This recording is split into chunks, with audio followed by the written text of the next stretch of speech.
Raimundo Irineu Serra Juramidã nasceu a 15 de dezembro de 1892 na cidade de São Vicente de Ferré, estado do Maranhão. Irineu Serra é filho de Sanches Martinho Serra e Joana Assunção Serra.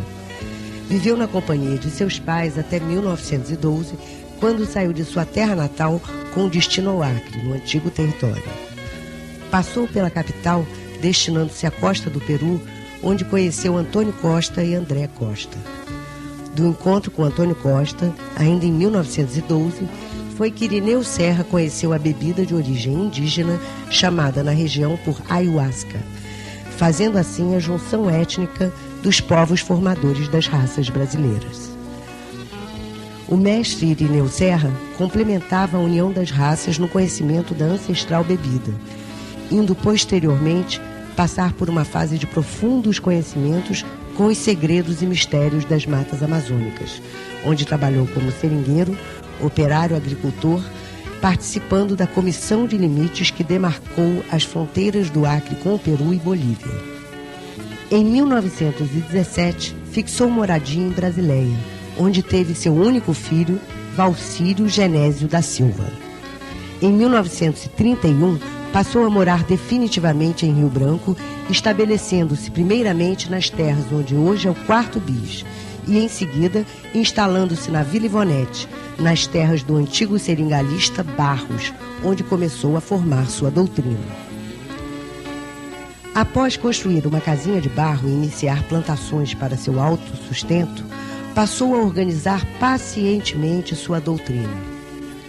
Sabe-se que o primeiro seguidor foi Germano Guilherme, que mestre Irineu conheceu na antiga guarda territorial, onde o mestre serviu e alcançou a patente de cabo, dando baixa para trabalhar na missão do chefe império Juramidã.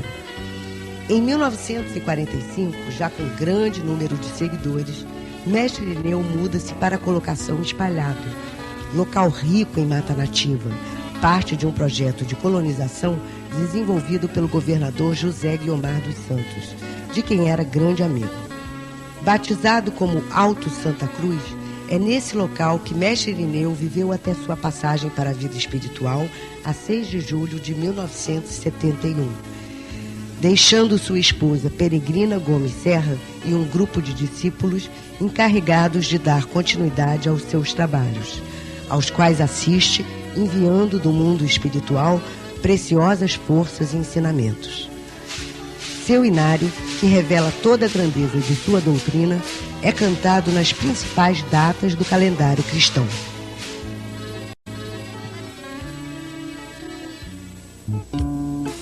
Conhecendo a bebida chamada ayahuasca em 1912, mestre Irineu foi submetido a uma rigorosa dieta, onde passou a se alimentar durante 8 dias somente de macaxeira e insulsa. Apenas uma pessoa tinha autorização para fazer sua comida, com quem se comunicava através de uma batida na sapopemba de uma árvore, já que não podia manter contato com nenhuma pessoa.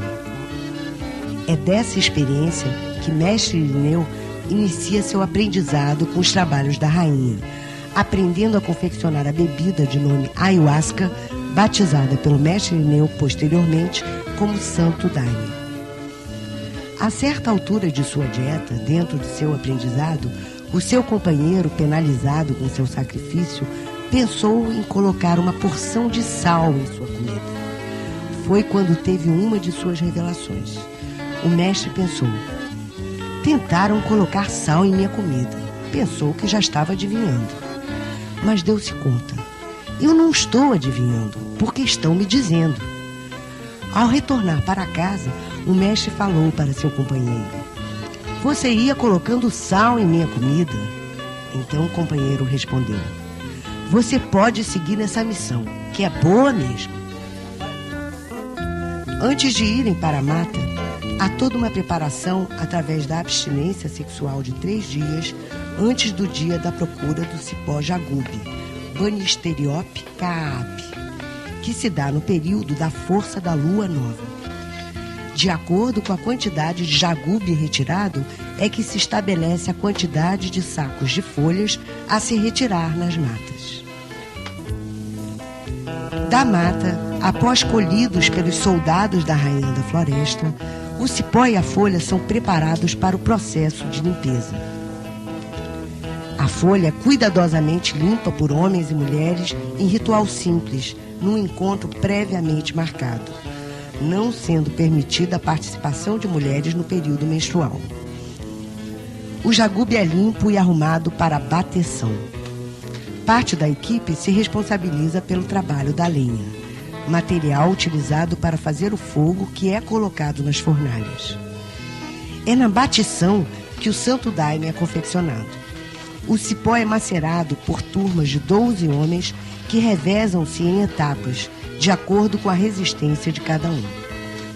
O jagube é macerado até ficar macio. A seguir, é levado para o cozimento junto com a folha e água, únicos ingredientes dessa fórmula oriunda da cultura de nossos ancestrais.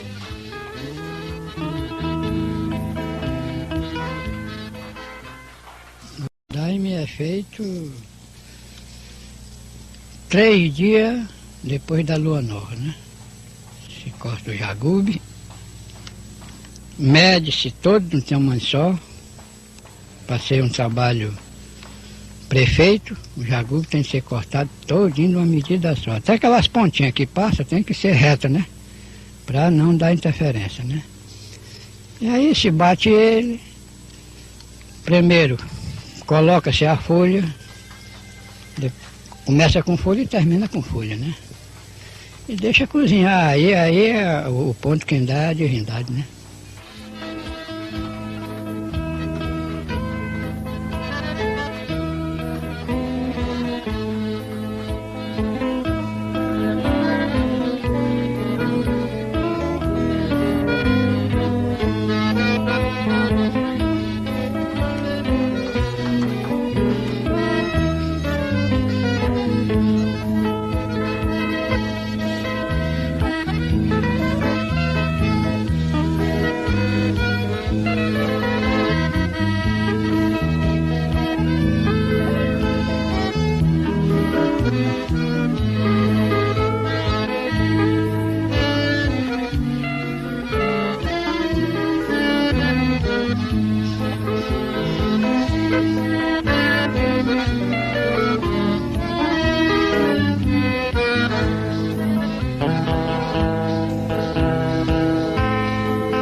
Não há tempo determinado para o cozimento final do santo daime.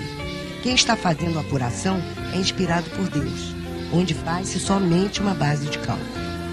Após cozidas e feitas as passagens de apuração, o santo daime é esfriado e enlitrado em garrafões de 5 litros, que posteriormente são levados para a presidência.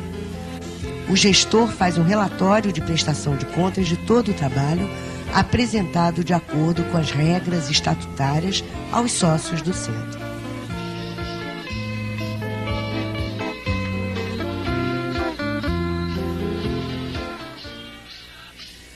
O mestre deu uma demonstração de poder em um dos trabalhos de bateção, quando a água estava fervendo com a folha de chacrona e o jagube. Neste momento, o mestre fez uma pressão com a mão dentro da panela e um irmão, ao ver este ato, quis também fazê-lo. A oportunidade do feitio de daime, ele, na hora que estava fervendo o daime, ele foi e meteu a mão, encalcou bem, bastante assim. Chega a mão, o daime lavava por cima da mão dele. E todo mundo ficou observando, um pouco admirado, é claro. E tinha um companheiro lá dele, que me foge agora realmente o nome da memória, que disse que ia fazer aquilo, ele pediu para não fazer. E ele insistiu, e como ele sempre disse que as vontades são livres, né? A pessoa tentou fazer. Resultado, o couro da mão ficou. Então é uma prova realmente de que nosso mestre tem um pouco de fé, ou por não dizer, total fé.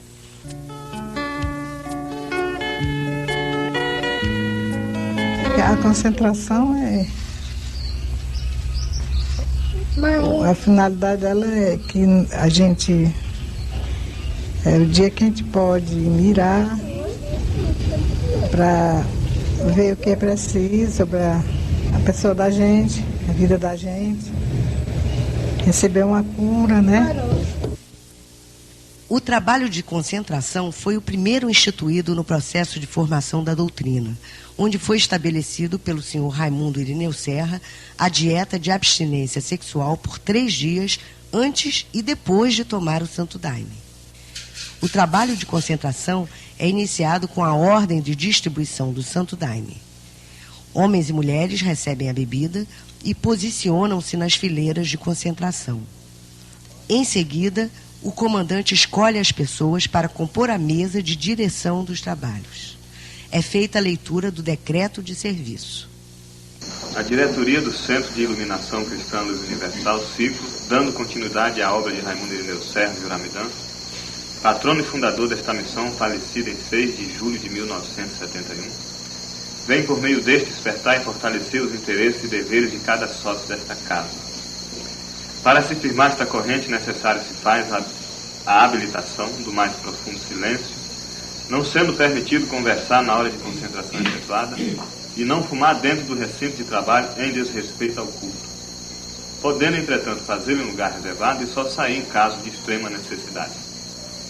Durante o referido ato de imensa significação, devemos dedicar toda a nossa atenção com respeito externo e interno às autoridades supremas, a fim de alcançarmos as bênçãos divinas e sermos assistidos pela luz do Supremo, clareando os olhos dos nossos espíritos para enxergarmos a luz da verdade. Além disso, não se deve comentar o que se passa nas reuniões com quem não compartilhou das mesmas, ainda que seja pessoa da nossa família. Na nossa vida cotidiana, devemos tratar todos com respeito e amor, dentro da sinceridade e da ordem, evitando os maus hábitos viciosos, como o alcoolismo, as drogas e outros maus costumes que possam abater física e moralmente a nossa personalidade. Enfim, devemos acatar o que estabelece o nosso estatuto, inspirado por nosso venerável Mestre e iluminado por nosso Salvador, o Senhor Jesus. Todos que desejarem seguir nesta missão devem cumprir fielmente com essas instruções. Devemos respeitar as leis do nosso país, como também tudo quanto eu não quiser para mim, não devo desejar ao meu irmão, sempre rogando ao Supremo Criador por toda a humanidade, que este é o caminho para se formar o alicerce espiritual. Devemos tratar da união dentro e fora da comunidade em que estamos, para que Deus nos proporcione saúde, energia, alegria de viver e, sobretudo, progresso para o nosso centro. Não se deve menosprezar outras seitas ou religiões dentro do cumprimento da lei. É nosso dever nos confraternizarmos com todos, sem distinção de cor, raça, crença ou nacionalidade, pois todas são criaturas emanadas de Deus. Comportamento para se chegar ao trabalho. Todos que vierem à procura de recursos físico, moral ou espiritual devem trazer consigo uma mente sadia, cheia de esperanças, implorando ao Espírito do Bem e à Virgem Mãe Criadora que sejam concretizados seus ideais, conforme a vontade divina. E precisamos nos conscientizarmos que os hinos dos nossos hinários estão mostrando claramente a luz deste poder sagrado do Divino Senhor Deus. Instruções aos senhores pais. Todos os pais de família devem criar dentro do seu próprio lar um centro de paz e harmonia. Esposo e esposa devem tratar-se com dignidade e respeito mútuo, incluindo as pétalas deste amor no mais firme propósito do futuro e da felicidade. Todos os pais de família devem ser um professor exemplar para seus filhos. Nunca devem pronunciar palavras que possam prejudicar a moral das crianças. Ensinar os deveres religiosos, amar a Deus sobre todas as coisas e se dedicar à missão da verdade. A disciplina é a principal estrutura da ordem. Disciplinar não é bater, xingar, etc.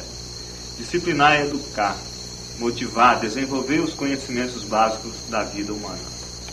A casa em que estamos é uma escola de instruções e sabedoria divina do Divino Senhor Deus. Ele está dependendo unicamente da atenção e esforço de cada um. Mas havendo força de vontade, nada para nós é custoso. Em resumo, ficará doravante assim, o irmão ou irmã, que por força de incompreensão não cumprir fielmente com as instruções acima mencionadas, resolvendo enveredar pelos caminhos contrários, Pela primeira falta, será chamado a um conselho perante a diretoria. Pela segunda falta, será suspenso por 30 dias. Pela terceira falta, será suspenso por 90 dias. E se continuar desobedecendo, será eliminado definitivamente. Meus irmãos, vamos prestar atenção para que não chegue a este ponto de tristeza. Rio Branco, Acre, 30 de junho de 1999, João Rodrigues Facundo, presidente. O ou a presidente autoriza quem está presidindo a mesa dar a ordem de concentração para todos. Concentração para todos. Durante 2 horas, todos os membros permanecem sentados em silêncio absoluto. O mestre Irineu adotou por volta de 1945, ao mudar-se para o Alto Santo, a realização de algumas concentrações com a execução de músicas, tocadas pelo senhor Daniel Pereira de Matos, primeiro violinista da história da doutrina.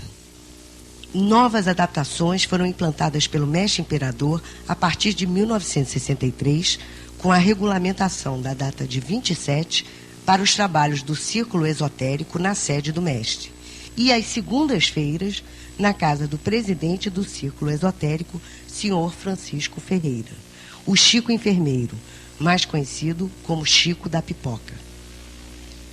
Pouco tempo depois, foram definidas as datas de 15 e 30 para a realização dos serviços de concentração e determinado o silêncio absoluto na execução da concentração, ficando assim estabelecido até os dias de hoje. As concentrações do Círculo Esotérico sempre foram muito bem organizadas. Todo mundo se prontificava dentro dos trabalhos, em silêncio. Agora, o presidente do Círculo Esotérico era quem mais falava, né? Agora, tinha outras pessoas lá que davam as instruções, e dando as instruções não era uma concentração fechada, né? Silenciosa, porque tinha aquelas pessoas falando, né? Dando instrução do Círculo Esotérico. Depois disso, tinha a música. Mas era sempre aos dias 27 do mês, essa música, né? Essas sessões, né? Mas eram sessões só de instrução. Era de instrução, não era sessão de concentração, né? Porque era todo tempo pessoa falando, instruindo, dando as explicações do Círculo Esotérico. Após 2 horas de silêncio, é lido novamente o decreto. A diretoria do Centro de Iluminação Cristã Luz Universal, Ciclo, dando continuidade à obra de Raimundo Irineu Serra e Juramidança. Em seguida, canta-se os 13 hinos novos do Cruzeiro Universal. Ela é quem me dá o pão, a minha mãe, que nos criou. Reza-se 3 preces e uma Salve Rainha. Em seguida é encerrado o trabalho. Em nome de Deus Pai Todo-Poderoso, da Virgem Soberana Mãe, de Nosso Senhor Jesus Cristo, do Patriarca São José e de todos os seres divinos da Corte Celestial, com a ordem do nosso chefe Império Juramidante, está encerrado esse trabalho de hoje. Meus irmãos e minhas irmãs, louvado seja Deus nas alturas.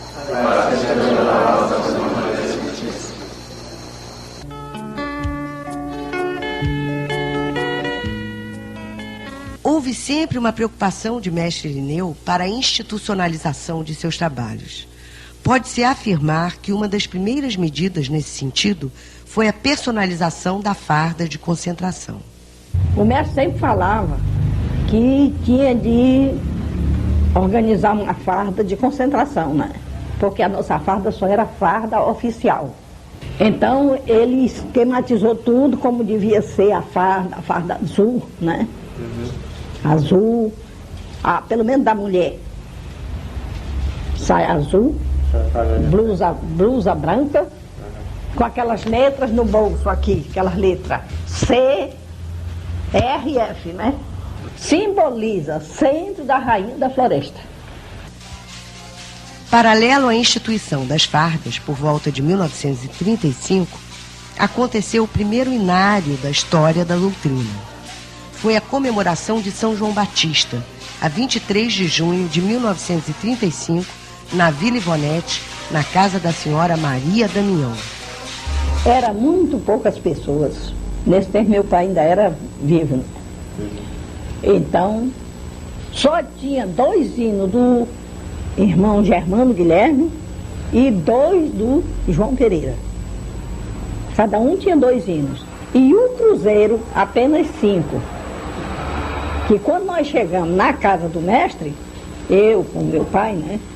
A nossa família toda, só tinha lua branca. Era o hino que tinha, era a lua branca. Que então ele falava que lua branca ele recebeu no Peru.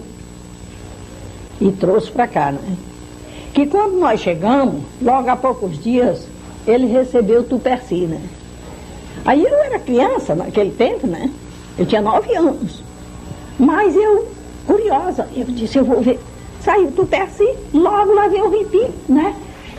Aí eu imaginei assim, digo, eu vou numerar, ver quantos hinos que vai sair. Damião Marques, que era o marido da Maria Damião, ofereceu a casa dele, para ele, se quisesse, eles fossem lá, né? Aí ele aceitou.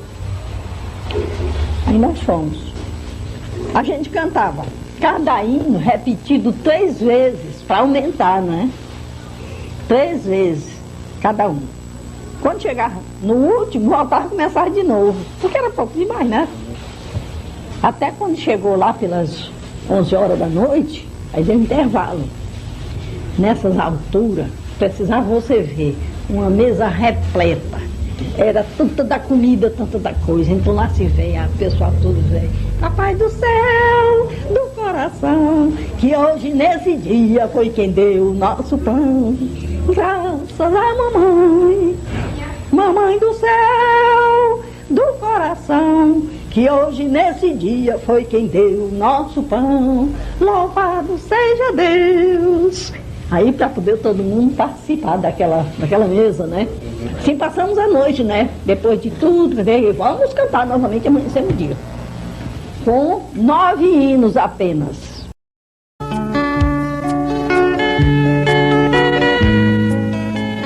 Assim como acontece a preparação para os outros rituais aqui já apresentados, os inários oficiais também exigem uma verdadeira preparação através de dietas que vão desde a abstinência sexual até cuidados com a alimentação e relacionamento uns com os outros.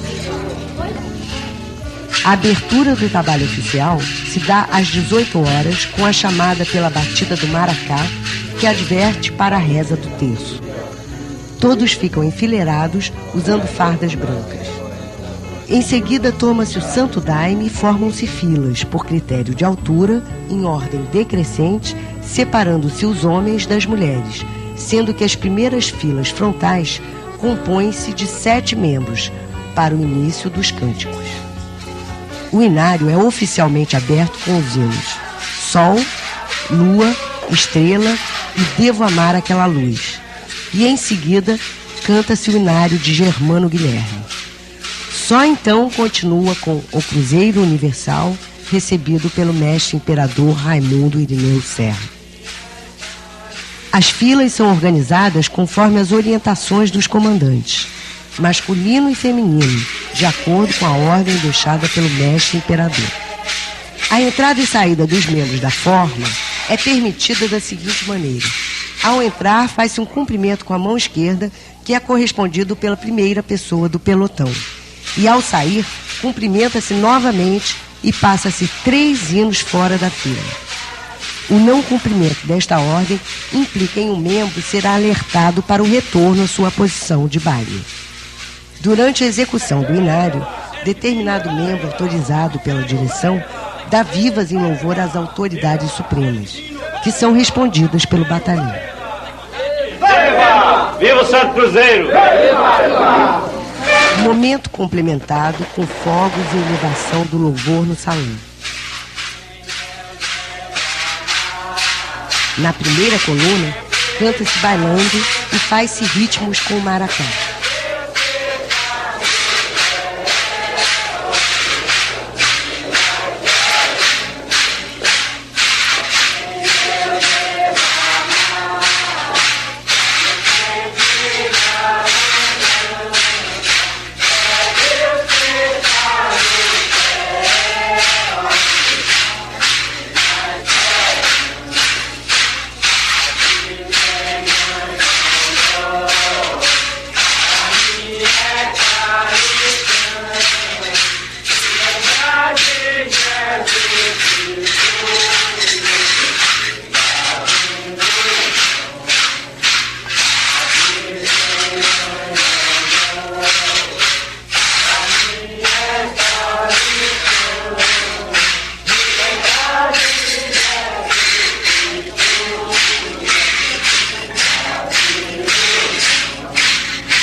Nas datas dos Santos Reis, São João Batista, Nossa Senhora da Conceição e Natal, é cantado o hino da confissão. Na segunda coluna também baila-se com o ritmo do maracá, porém com a complementação musical de instrumentos, que revelam a harmonia verbalizada através das palavras e sons emitidos na execução de cada hino, que, de acordo com o capítulo 19 do Estatuto Atribuições e Direitos a Todos, no seu artigo 47, no item C, versa: ouvir as gravações e acordes que completem o louvor a Deus na forma do Salmo 150 e versículo 1-5 das Sagradas Escrituras. À meia-noite é feito um intervalo, quando a presidência dá a ordem de fora de forma, que permite o descanso e a alimentação feita com a caiçuna, bebida de origem indígena, preparada com macaxeira cozida em soça fermentada. No entanto, são cantadas diversões musicalizadas recebidas pelo mestre, com a finalidade de entretenimento.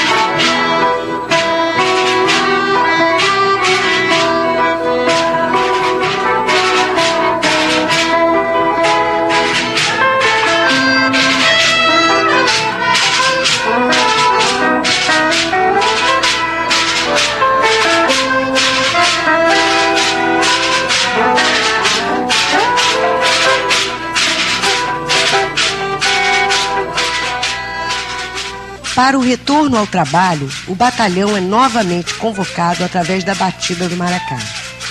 Perfilados novamente em forma, tomam suas posições originais e dão sequência ao cântico do inário até sua execução final.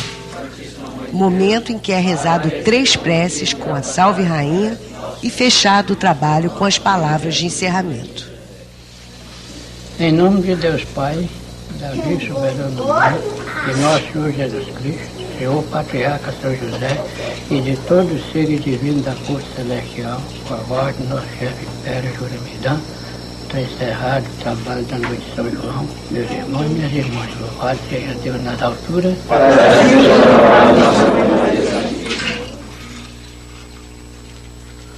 O inário do senhor Germano Guilherme é também cantado nos inários oficiais São João, Nossa Senhora da Conceição e Natal.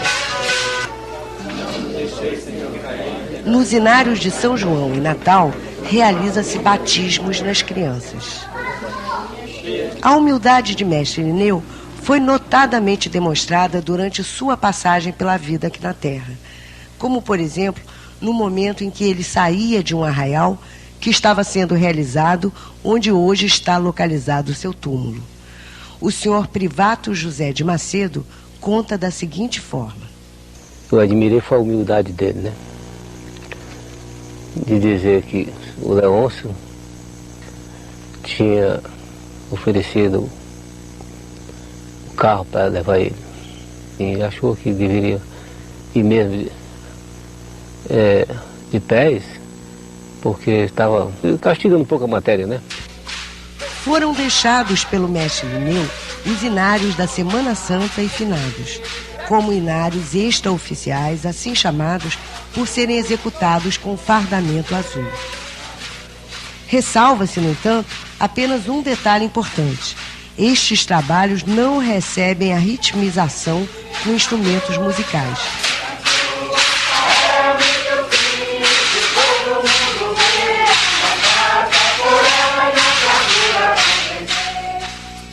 No inário do dia de Todos os Santos e Finados, realizado na passagem do dia 1º para 2 de novembro, após o encerramento dos trabalhos, é realizada uma missa de ação de graças a todos os finados. Esse trabalho também é realizado quando ocorre o falecimento de qualquer membro, quando no 7º dia é rezada uma missa que é entrecortada por hinos e preces.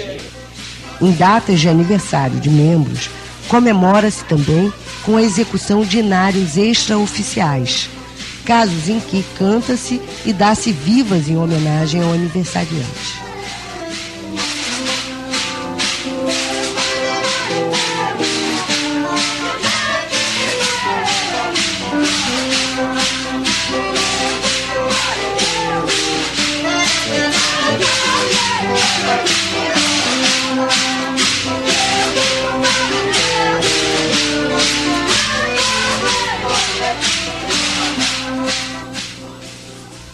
Os inários básicos são o Cruzeiro Universal do Sr. Raimundo Irineu Serra, Inário do Sr. Germano Guilherme, Inário do Sr. João Pereira, Inário da Senhora Maria Damião e Inário do Sr. Antônio Gomes da Silva.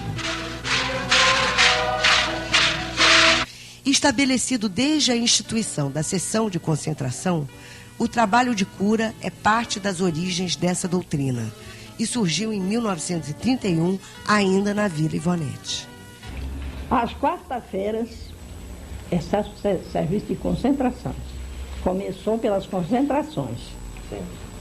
Às quarta-feiras, todo mundo concentrado, então o mestre trabalhando em benefício daquela pessoa que estivesse necessitado, né? Que estivesse presente ou ausente. Mas ele estava trabalhando aquele benefício e todo mundo concentrado também naquele fim. Então, naquela época, tinha aqueles chamados de cura mesmo, né?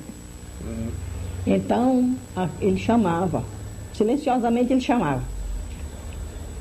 Ali mesmo, dentro da concentração, ele recebia a cura daquela pessoa, o como podia ser. Abertura de mesa, quem vai fazer a mesa não é aquela pessoa, a pessoa que está ali é só um representante, né? Tem que pedir conforto, tem que pedir força e licença ao mestre e a Deus Todo-Poderoso, né? Para poder fazer aquele trabalho. Se quiser ter um bom êxito, tem que pedir licença e pedir ao mestre a sua infinita e eterna bondade e nosso Senhor Jesus Cristo que venha naquele momento presidir aquele trabalho para podermos ter bom êxito, né? Tem que fazer os chamados, tudo direitinho, rezar aquela prece com 9 cruzes. Agora, a pessoa que está sendo beneficiada tem que pôr a cruz no peito esquerdo, né? Ficar em cima do peito esquerdo, a pessoa que está sendo beneficiada. E quantas pessoas compõe-se a mesa de 3, 5, 7 ou 9 pessoas. A mesa não pode aumentar e nem ser par, só pode ser ímpar. E no fim da prece, chama-se o tucum 3 vezes. E aí fecha com a salve rainha. Fecha com a salve rainha e faz os oferecimentos. Oferece ao mestre, à Virgem Soberana Mãe, ao Senhor Tucum. E a intenção, quem está fazendo tem que primeiro fazer em nome do santo do seu nome e do anjo da sua guarda, para poder jogar para os outros, para não ficar de corpo aberto, né? Então, oferece ao santo, por exemplo, sou eu ofereço o nome do santo anjo da minha guarda. Depois eu ofereço ao santo do nome daquela pessoa que está sendo beneficiada e o anjo da guarda dele. Aí eu ofereço 5 chagas sagradas da morte, paixão do nosso Senhor Jesus Cristo, Nossa Senhora do Desterro, para que seja desterrado todo o mal que estiver perturbando aquela pessoa ou aquelas pessoas, né? E às vezes não é só um, são muitos que estão na lista, né? Os hinos são fios condutores da doutrina. Recebidos desde 1935, formam uma árvore musical de uma grandeza singular, que somente na sintonia do trabalho deixado por Raimundo Irineu Serra são capazes de ensinar e educar o homem no caminho do bem e da verdade. Seu inário, que revela toda a grandeza de sua vida, trouxe a preparação para sua passagem ao plano espiritual. A partir de 1960, o mestre Irineu passou a receber os hinos novos, que são a continuidade dos ensinamentos contidos nos seus trabalhos, através do qual recebeu o hino Terra Fria, por volta de 1969, quando passou cuidadosamente a preparar sua saída para a vida espiritual. Uma das principais providências tomadas por Mestre Irineu foi a criação do Estatuto, que regulamentou juridicamente a sua missão. O Estatuto foi criado pelo irmão José Vieira, nos anos de 1960 a 1969, quando foi apresentado oficialmente ao Mestre Irineu e registrado em 22 de janeiro de 1971. Houveram 2 modificações registradas nos dias 25 e 27 no Diário Oficial do Estado do Acre. O Estatuto foi oficialmente apresentado ao Mestre Imperador no dia 5 de julho de 1971. Eu cheguei em sua residência já com toda a documentação do centro, já com registro do cartório, diário oficial, tudo pronto. Li para ele, ouvi, tudo direitinho. Foi quando então ele me disse: compadre, estou satisfeito, dei nome a quem não tinha, guarde consigo essa documentação até um dia. Pai, vem! E este dia então, Pai, eu acredito que enquanto eu tiver vida e não andar fazendo coisas absurdas que não venha satisfazer as exigências do centro, eu acredito que enquanto estiver assim eu estarei bem com ele também. Destaca-se agora o capítulo 9 do Estatuto, que fala da moral e profilaxia. Artigo 19º.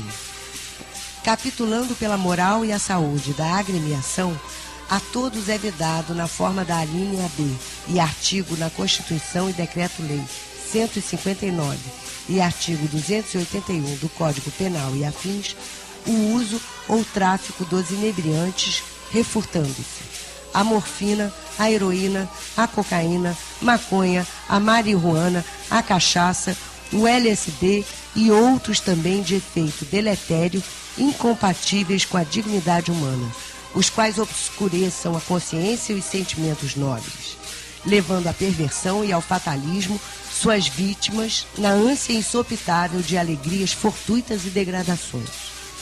Parágrafo único.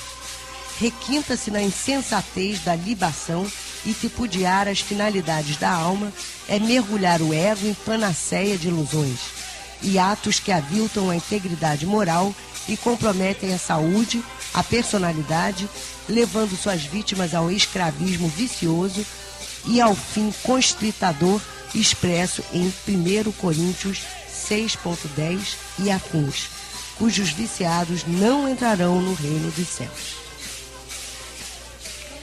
Dentro do Estatuto, ficou constituída a diretoria do Centro.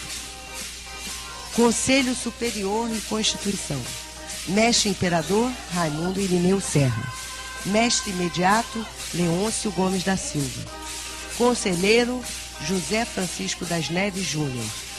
Conciliares, na qualidade de provectos, Antônio José Rodrigues. Na classe de noviços, José Lima da Silva. Na classe de leigos, Luiz Mendes do Nascimento. Conciliares beneméritos, Benemérito Emílio Furtado Mendonça. Benemérito Provecto, Pecília Matos da Silva. Conselho Comunitário, Raimundo Irineu Serra, Constituição Dignatário. Daniel Acelino Serra, Presidente. Francisco Grangeiro Filho, Monitor. João Galberto Serra, Gestor. João Rodrigues Facundes, Secretário. Peregrina Gomes Serra, Tesoureira. Júlio Chaves Carioca, Zelador. Depois de constituída a missão, o Mestre Imperador fez a seguinte recomendação ao senhor Leôncio Gomes da Silva: que não criasse moda e nem consentisse em criar. Entrega de trabalhos e prestação de contas. No Inário de Reis, acontece a entrega de trabalhos. Trimestralmente, o tesoureiro faz prestação de contas e a gestoria apresenta uma prestação de contas semestralmente, perante todos os membros da entidade. Depoimentos de personalidades ligadas à doutrina. O que representa a cultura do Santo Daime para o desenvolvimento humano?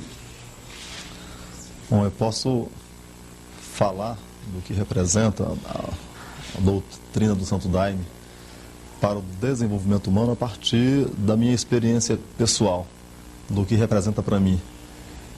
Creio que com isso posso estender o significado dessa doutrina para a humanidade. Se um dia toda a humanidade até puder ter a oportunidade de ingerir essa santa bebida. Antes de mais nada, é uma bebida que possibilita a mim, e por isso ao ser humano, o autoconhecimento. Nos permite ter uma noção exata de nós mesmos, enxergando os nossos erros, nossos defeitos, nos possibilitando fazer uma análise da nossa convivência em família, em sociedade, no trabalho, e nos possibilitando nos programarmos para sermos cada dia seres mais perfeitos, tendo por base os ensinamentos cristãos replantados dentro dessa santa doutrina por intermédio do mestre Raimundo Irineu Serra. Então eu creio ser essa doutrina de grande valia, de grande importância para a humanidade a partir do momento em que nós temos essa consciência de que é a doutrina de Jesus Cristo, né, replantada pelo mestre Raimundo Irineu Serra, e visa resgatar os princípios cristãos para que todos nós possamos aplicar esses princípios no nosso dia a dia, na nossa convivência em família e em sociedade. O que representa para a humanidade a origem da doutrina do Santo Daime? Na minha compreensão, antes de mais nada, representa um reencontro. Se nós acreditamos que Daime é uma doutrina absoluta e é a retomada de uma doutrina que já passou pela Terra, a origem do Daime na Terra marca esse reencontro do homem com a doutrina original, com a doutrina absoluta. Marca, no final das contas, mais uma oportunidade, mais uma possibilidade do homem de se reencontrar e de se religar a Deus, como a própria noção de religião traz. A importância da origem do Daime para a humanidade significa, no meu entender, isso, esse reencontro. Depois de um grande ciclo, depois de um grande período, o homem retorna às suas origens, retorna com a possibilidade de se reencontrar com Deus novamente dentro dessa doutrina. Dedicatória. Dedicamos esta obra de fundamental importância às futuras gerações, que não alcançaram a presença material do mestre Raimundo Irineu Serra, retratada aqui em sua forma original, pois quem dela fizer uso obterá muitos ensinamentos para prosseguir a sua missão. Que este trabalho seja uma referência histórica para a entrada do terceiro milênio.